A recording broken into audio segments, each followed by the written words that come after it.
In forces, five participating forces. Four I already discussed. This is the last one, means Sashastra Seema Bal, and those who are appearing in interview. This is important. You should know each and every force, not in much detail, but general observation, general overview you should know. You are not required to know each and every acts and other documents related to force. But in general, you should know.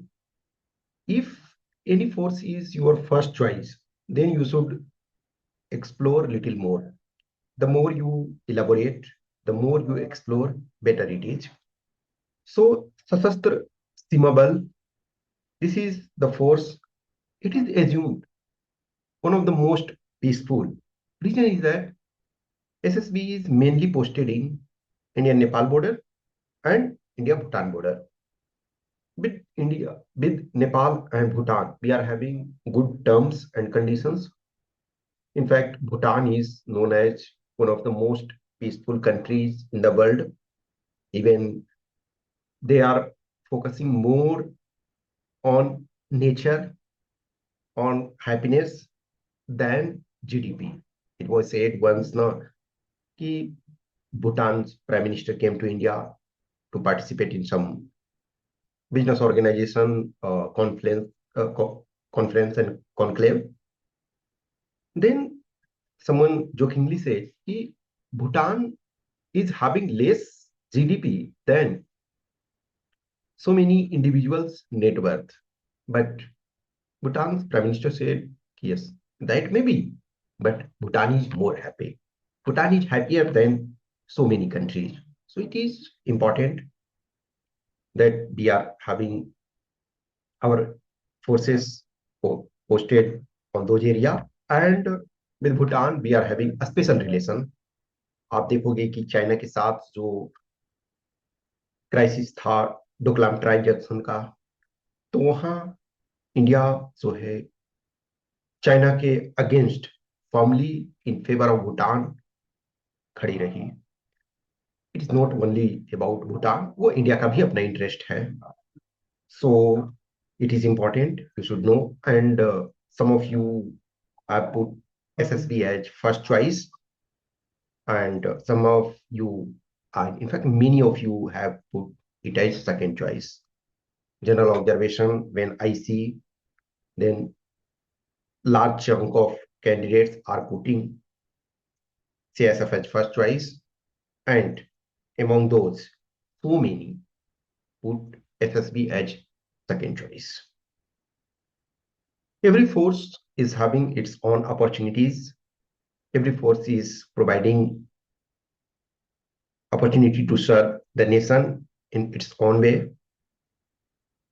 And every force is having its glorious history. It has contributed in one or other form.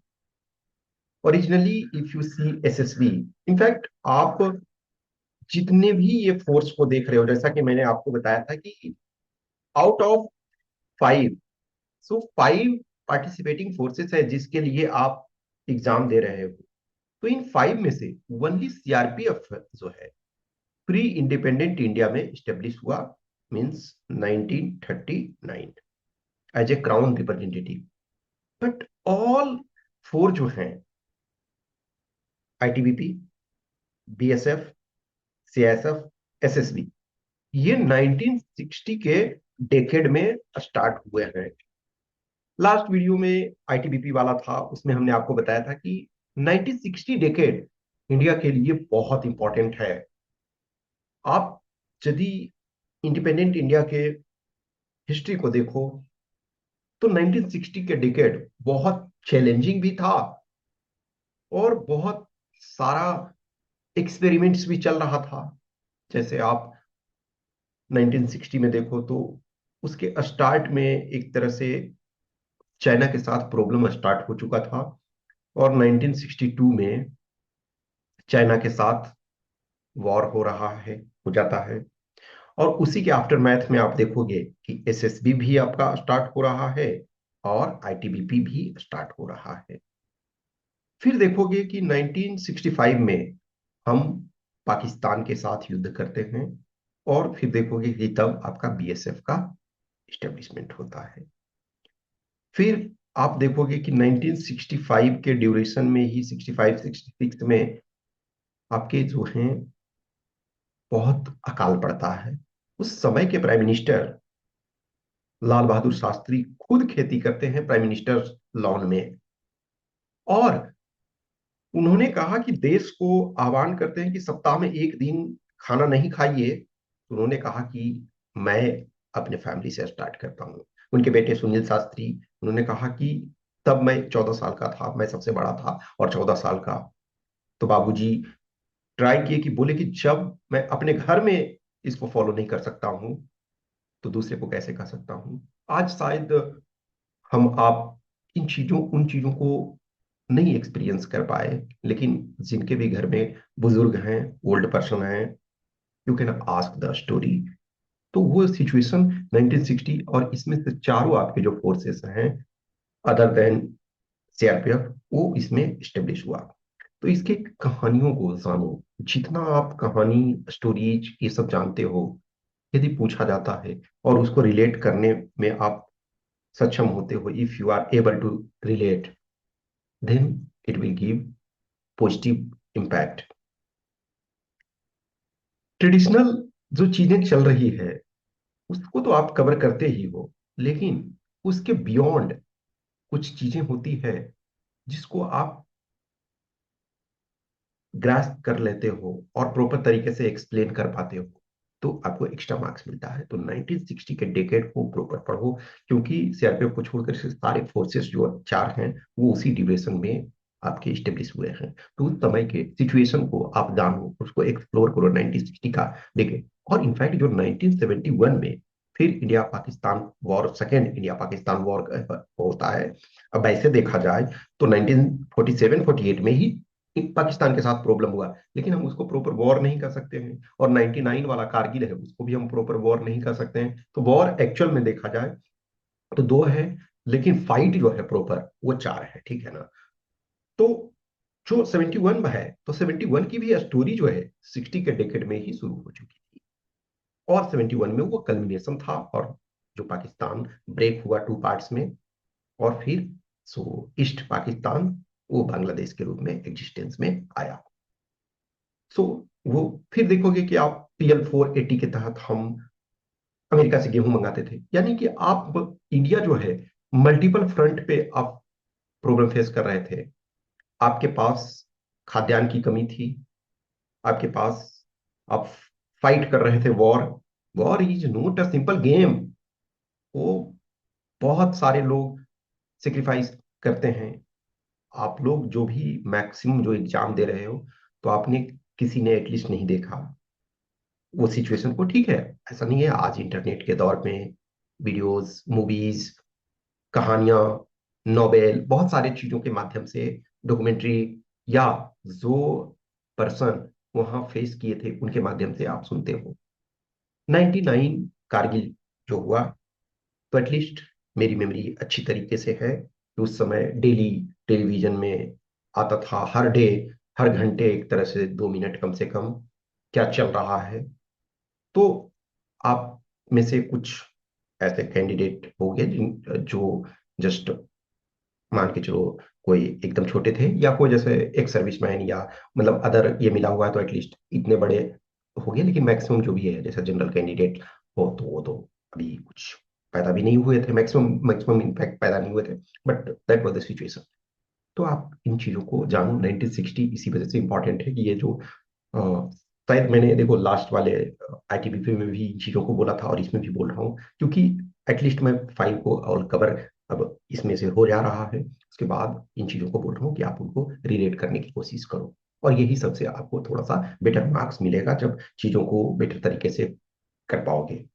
देखो कोई भी person हो, कोई भी, जब आप किसी चीज से जुड़े हुए रहते हो, तो आप चीजों को पूरे समझने की कोशिश करो। बहुत बार क्या होता है, आज हमारी समस्या होती है कि हम पूरे चीज को ग्रास्प नहीं कर पाते हैं, उसके चलते आपका दिक्कत होता है। एक चीज ध्यान रखना कि ये जो फोर्स है वो रेज्ड, इसमें 15 मई 1963 रहेगा एज SSB, यानी स्पेशल सर्विस बॉडी। देखो जो ये फोर्स है तो शुरू में जो क्या है, आपका स्पेशल सर्विस बोर्ड बॉडी है, ठीक है, स्पेशल सर्विस बॉडी। फिर इसका जो है नेम चेंज हो जाएगा स्पेशल सर्विस ब्यूरो, ठीक है। तो स्पेशल सर्विस ब्यूरो। अब फिर आज जो फाइनली जान रहे हो उसका क्या है, सशस्त्र सीमा बल, यानी एब्रिविएशन एसएसबी ही है, एब्रिविएशन एसएसबी ही है, लेकिन जो ये नेम है वो यानी कि थर्ड नेम है। तो एब्रिविएशन ओरिजिनल। आप देखो इसमें एक चीज ध्यान रखना कि बहुत जगह आप जो देखोगे तो ये 15 मई के जगह 15 मार्च कुछ जगह रहेगा। अब चूंकि मैंने ऑफिशियल वेबसाइट जो था वो उसमें 15 में लिखा हुआ था, तो मैंने 15 में आपको लिखा है। लेकिन मैं ऑलरेडी आपको बता रहा हूँ कि कुछ जगह आप, कुछ जगह क्या बहुत जगह आप देखोगे तो ये 15 मार्च रहेगा। अब वो उस डिटेल में आपसे इलाबोरेट करने के लिए नहीं कहेंगे, कभी ऐसा करके आप बता दोगे, क्योंकि ऑफिशियल वेबसाइट में जो है कोर्ट के वेबसाइट में उसमें 15 में लिखा हुआ है, लेकिन वो जगह आपको 15 मार्च। तो एज ए एसएसबी यानी इनिशियल इसका नेम जो था स्पेशल सर्विस बॉडी था, ठीक है। एट प्रेजेंट रेजिंग डे, अभी जो वर्तमान में रेजिंग डे इसका सेलिब्रेट किया जाता है, यानी कि वो 20 दिसंबर। तो लास्ट जो आपका सेलिब्रेट किया गया 20 दिसंबर 2024 को सेलिब्रेट किया गया, यानी कि 20 दिसंबर 2024 को ये हुआ कि 61 ईयर कंप्लीट कर लिया इस फोर्स ने। बीएन मुलिक जो थे वो इसके फर्स्ट डायरेक्टर थे, यानी स्पेशल सर्विस बॉडी के फर्स्ट डायरेक्टर। देखो अभी डायरेक्टर जनरल होते हैं, डीजी होते हैं, तो इनिशियल मल्टीपल ईयर्स जो है वो उनको डायरेक्टर बोला जाता था। और ये इस वजह से बोला जाता था कि इसका कारण है, भी थोड़ी देर में मैं बताता हूँ। प्रेजेंट डायरेक्टर जनरल जो है अमृत मोहन प्रसाद है, आईपीएस। 1966 में इसका जो नेम है स्पेशल सर्विस बॉडी को, जो स्पेशल सर्विस बॉडी जो था उसको रीनेम कर दिया गया स्पेशल सर्विस ब्यूरो। और on 15 January 2001 SSB was placed under administrative control of MHA. Before that control was with cabinet secretariat. देखो जो शुरू में बनाया गया था, तो देखो ये after math of China, India China war के बाद, तो इस समय इसका जो काम था, इनफैक्ट हमारा जो इंडिया चाइना वॉर हुआ तो कहीं ना कहीं इंटेलिजेंस एक बहुत बड़ा फेलियर माना गया। और देखोगे कि उसके बाद ही आप, in fact India China, India Pakistan जो 1965 वॉर हुआ, उसके बाद ही देखोगे कि इंटेलिजेंस एजेंसीज में भी हमारे चेंजेस किए गए। कि पहले जो इंडिया का internal intelligence and external intelligence दोनों जो है आईबी के द्वारा देखा जाता था। लेकिन उसके बाद जो है जब हमने इंडिया पाकिस्तान और इंडिया चाइना वॉर में प्रॉब्लम फेस किया, तो हमने एक्सटर्नल इंटेलिजेंस एजेंसी बनाई, यानी कि आईबी को इंटरनल इंटेलिजेंस के लिए सिर्फ रहने दिया गया।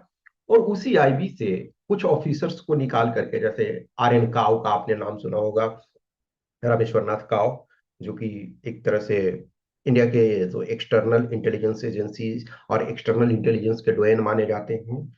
और he was not only respected in India, even world over he was respected.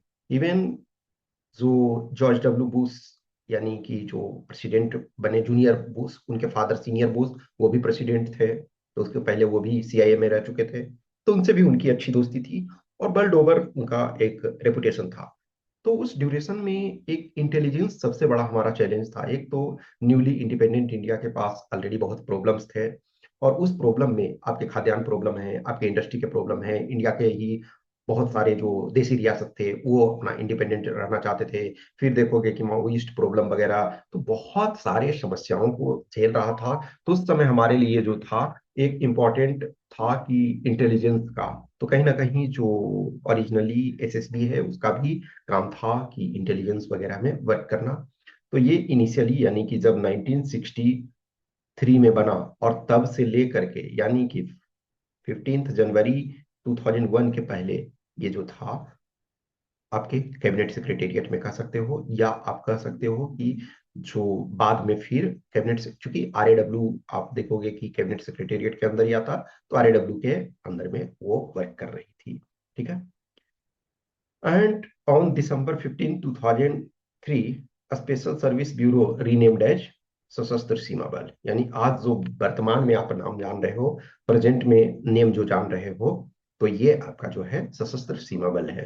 तो एसएसबी एब्रीविएशन तो रहा, लेकिन 3 टाइम्स आप ये थर्ड नेम है।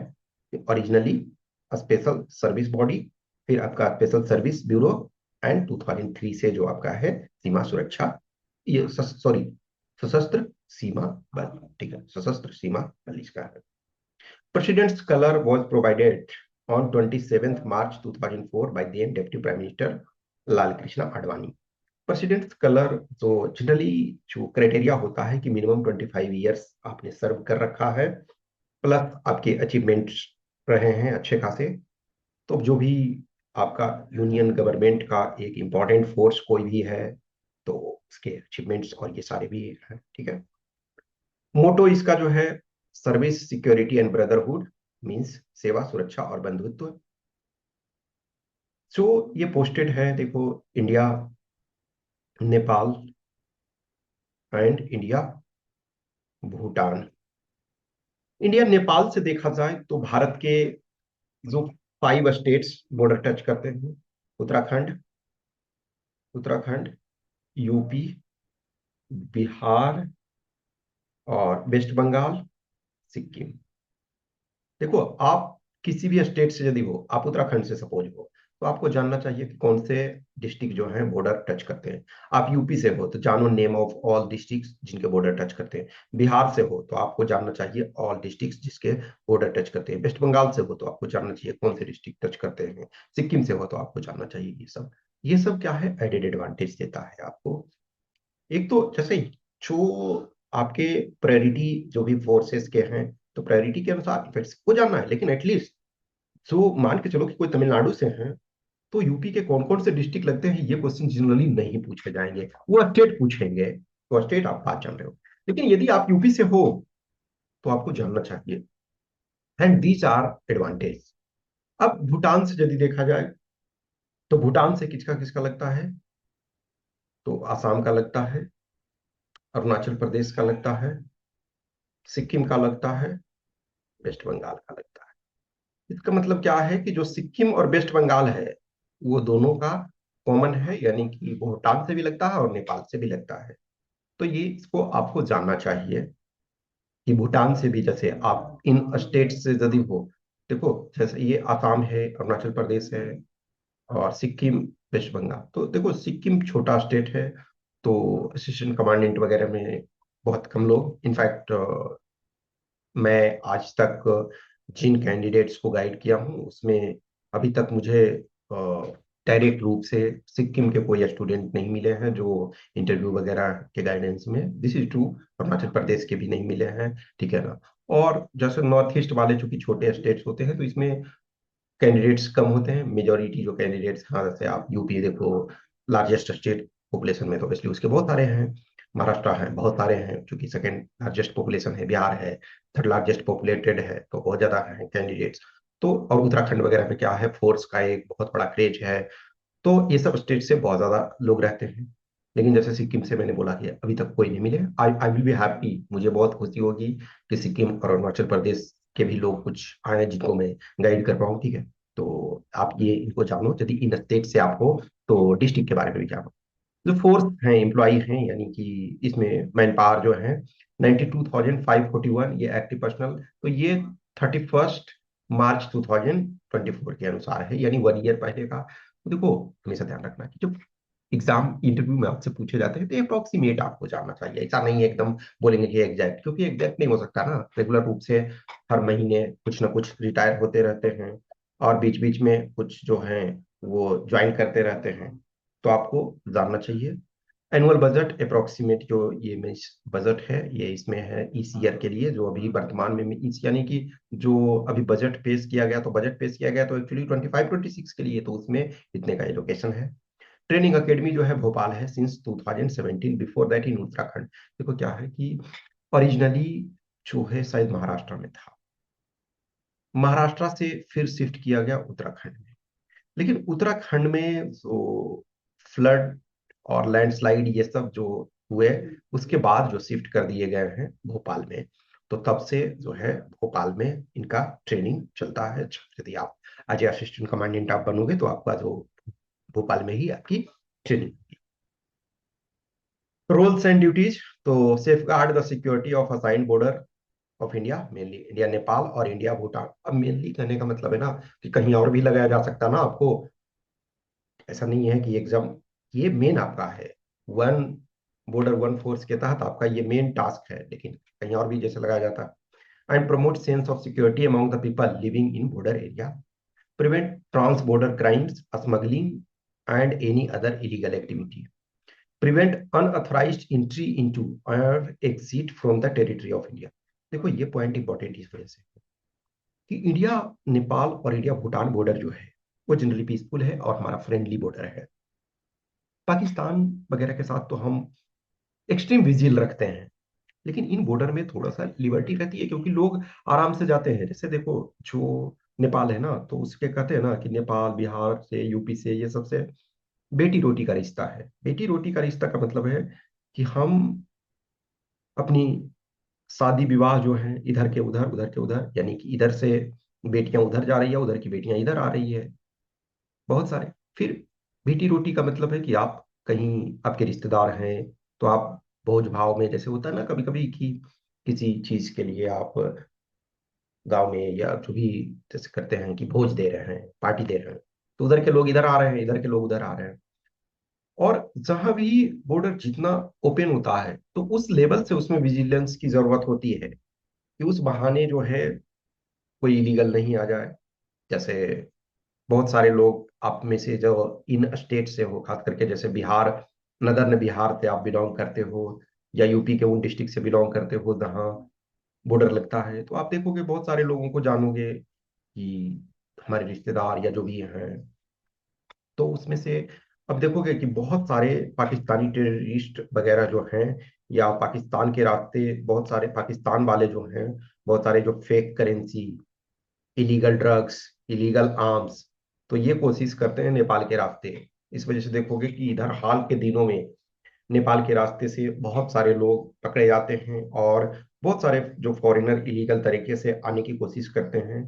तो इस बॉर्डर से, क्योंकि ये बॉर्डर मोर और लेस पीसफुल है, तो आप उतने अरेंजमेंट, ऐसा नहीं है कि नहीं है, अरेंजमेंट है लोगों के लिए, सरकार ने बहुत सारी चीजों को की हुई है। तो इस चीज को ध्यान रखना है कि इम्पोर्टेंट है। Carry out civic action program in the area of responsibility, ये देखो एक सब फोर्स का आज के डेट में सिविक एक्शन प्रोग्राम हो गया है। जैसे सीआरपीएफ वगैरह का ही देखो, या बीएसएफ का देखो, इनफैक्ट आप आर्मी का देख रहे हो ना, आज के डेट में कोचिंग पढ़ा रही है बहुत सारे लोगों को, जम्मू कश्मीर में बच्चे को, ताकि एक जो कहते हैं ना कि एक बच्चा यदि कलम पकड़ता है तो इसका मतलब है हथियार उठाने वाला एक बच्चा कम हुआ। ये इस सारी चीजों को किया जा रहा है। अभी मैं जैसे देखता हूँ कि बहुत सारे जो जम्मू कश्मीर के यूथ हैं जो मेन स्ट्रीम में इंटरेस्टेड हैं, और वो प्रोटेक्शन में आ रहे हैं। हर बैच में जम्मू कश्मीर के लोग आ रहे हैं फोर्स में, और सिविल सर्विसेज वगैरह में। ये एक बहुत अच्छा चीज है ना। हमेशा ध्यान रखना कि एक पर्सन यदि पढ़ने में इंटरेस्ट ले रहा है, पॉजिटिव थॉट रख रहा है, तो वो कहीं ना कहीं खुद सिर्फ एक ऐसे पर्सन को नहीं कम कर रहा है जो गलत रास्ते पे जा सकता, बल्कि वो दूसरे के लिए भी मोटिवेशन हो सकता है। आप जैसे ऑलरेडी जानते हो, एन नंबर ऑफ पर्सन एक जब सेलेक्ट होते हैं तो कई लोगों के लिए मोटिवेशन होते हैं। फिर perform any other duty assigned by the union government. देखो इसका क्या मतलब है। अभी जो मैंने आपको बोला कि जैसे मॉइस्ट प्रॉब्लम है या जम्मू कश्मीर में टेररिज्म वगैरह है, हर फोर्स को लगाया जा रहा है। जैसे मैं एग्जांपल दे रहा हूँ कि अभी फॉर एग्जांपल जो एसएसबी है, एसएसबी नॉर्मली जो है सशस्त्र सीमा बल, वो ऑल फाइव पार्टिसिपेटिंग फोर्स में एक तरह से मोस्ट पीसफुल माना जाता है। मोस्ट पीसफुल, इनफैक्ट सीआईएसएफ भी पीसफुल में ही है जनरली, वो भी बहुत बड़े प्रॉब्लम फेस नहीं करते हैं। लेकिन अदर जो तीनों है, तो आईटीबीपी है। आईटीबीपी एक्चुअल में एक्टिव उनका फाइट का प्रॉब्लम नहीं है, लेकिन उनके साथ थोड़ा अलग प्रॉब्लम है, क्योंकि उनका हाई एल्टीट्यूड में है, और चूंकि आप चाइना के साथ डील कर रहे हो तो अलग तरीके का चैलेंज होता है, साइकोलॉजिकल से लेकर के और मेंटल इशूज, और एक तो temperature extreme low, sometime even -45 up to, तो उसमें से दिक्कत होता है। लेकिन जो बीएसएफ और सीआरपीएफ है, इनके कैजुअलिटी वगैरह बहुत ज्यादा होते हैं, इवन ऑफिसर्स वगैरह के भी कैजुअलिटी होती है। एसएसबी का देखा जाए तो एसएसबी में जो भी मैंने देखा, तो ऐसा नहीं है कि इसमें भी पीपल गुड मार्टेड, लेकिन जैसे एज असिस्टेंट कमांडेंट, यानी असिस्टेंट कमांडेंट से ऊपर, आई आई होप किसी भी पर्सन का कैजुअलिटी नहीं हुई है, दैट इज गुड थिंग। और असिस्टेंट कमांडेंट में भी जो मैं देख पाया, उसमें से दो ऐसे पर्सन हैं।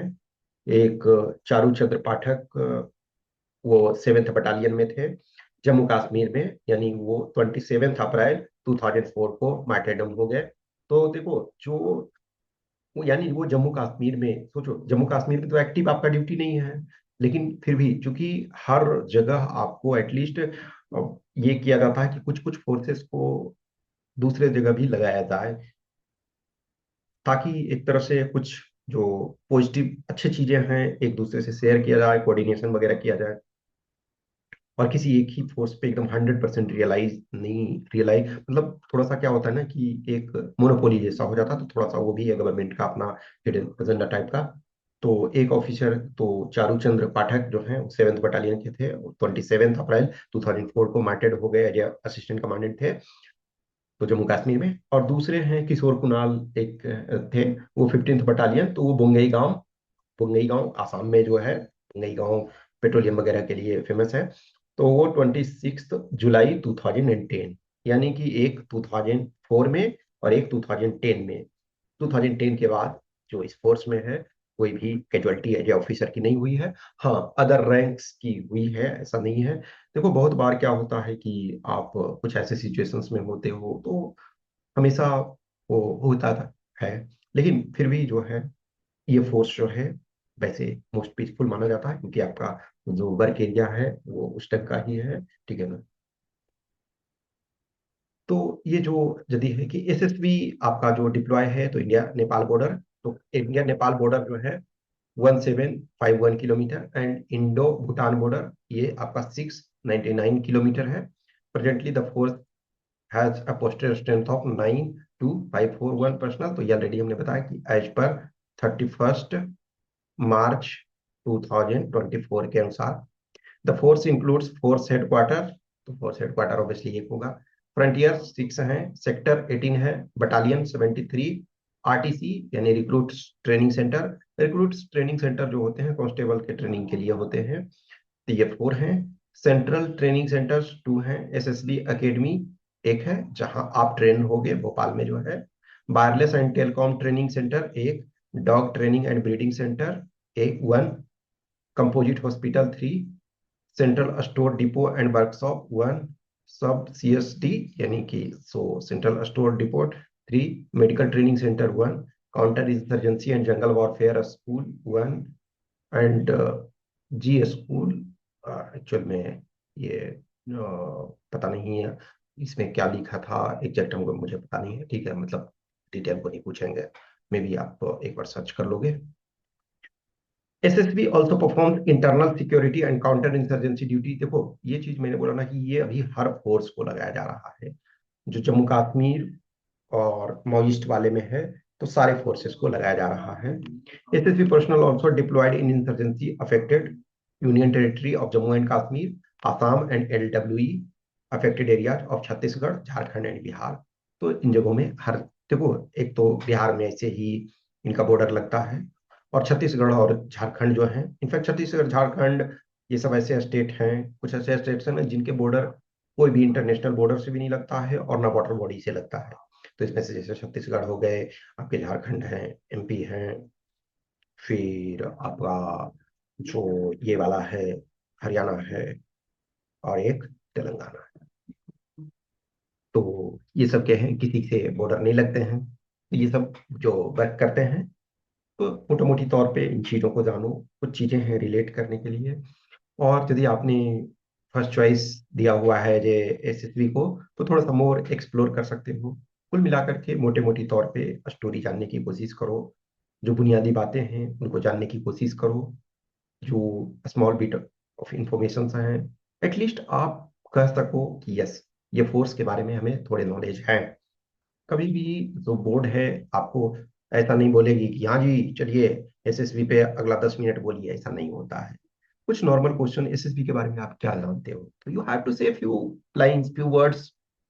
एसएसबी के डायरेक्टर जनरल कौन है, एसएसबी कहाँ पोस्टेड है, यदि आपका सपोज करो कि आपका स्टेट है जिससे बॉर्डर लगता है इंडिया का, यानी कि भूटान से या नेपाल से, तो उसके बारे में कि कौन कौन से डिस्ट्रिक्ट, वहाँ क्या यूनिक चैलेंजेस हैं, तो ये सब आप अपने लेवल से एक्सप्लोर करोगे। अब जैसे जो तमिलनाडु के हैं, जो कर्नाटक के हैं, जो महाराष्ट्र के हैं, और या जो गुजरात के हैं, तो उनको डिटेल यूपी के बॉर्डर जो डिस्ट्रिक्ट से लगते हैं उसको जानने की जरूरत नहीं है। लेकिन यदि आपका यूपी से हो, बिहार से हो, उत्तराखंड वगैरह से हो, तो आपको जानने की जरूरत है वहाँ क्या क्या चैलेंजेस हैं। प्लस जो इंडिया नेपाल है तो उसमें कौन कौन से एरिया में प्रॉब्लम्स हैं, ये सब चीज़ों को आपको जानना चाहिए। ठीक है, तो ये आपके कुछ थे जनरल चीजें हैं। कुछ क्वेश्चंस, क्यूरी, डाउट्स होता है तो आप हमें मैसेज कर सकते हो। ये 5 ऑल पार्टिसिपेटिंग फोर्सेस को हमने डिस्कस कर दिया। ऐसा नहीं है कि सिर्फ यही चीजें हैं जानना, बहुत सारी चीजें हैं रेगुलर बेसिस पे। जैसे जो डेडिकेटेड गाइडेंस प्रोग्राम में है तो उनके लिए तो ग्रुप सेशंस वगैरह तो चलते हैं उनमें, और प्लस पर्सनल जो क्वेश्चंस वगैरह होते हैं वो रेगुलर बेसिस पे हैंडल किया जा रहा। और जो कैंडिडेट्स ओपन में जो ज्वाइन नहीं कर रहे हो उनके लिए भी मैं रेगुलर बेसिस पे जो भी है, जैसे ये वीडियो और या 5 ऑल 5 फोर्सेस का ये जो आपको पब्लिक में है, और ऐसे रेगुलर बेसिस पे मैं अपडेट करते रहता हूँ। आप जुड़े रहिए। यदि आपने ज्वाइन नहीं किया है, चैनल को सब्सक्राइब नहीं किया है, तो आप कर सकते हैं। यदि आपको ज्वाइन करना है प्रोग्राम तो आप कर सकते हो। ऑब्वियसली डेडिकेटेड गाइडेंस जो है वो पेड है, और ऐसे आपके नॉर्मल कुछ क्वेश्चंस क्यूरी होते हैं, मैं जितना हो सकता है रिप्लाई करने की कोशिश करता हूँ। Okay, thank you.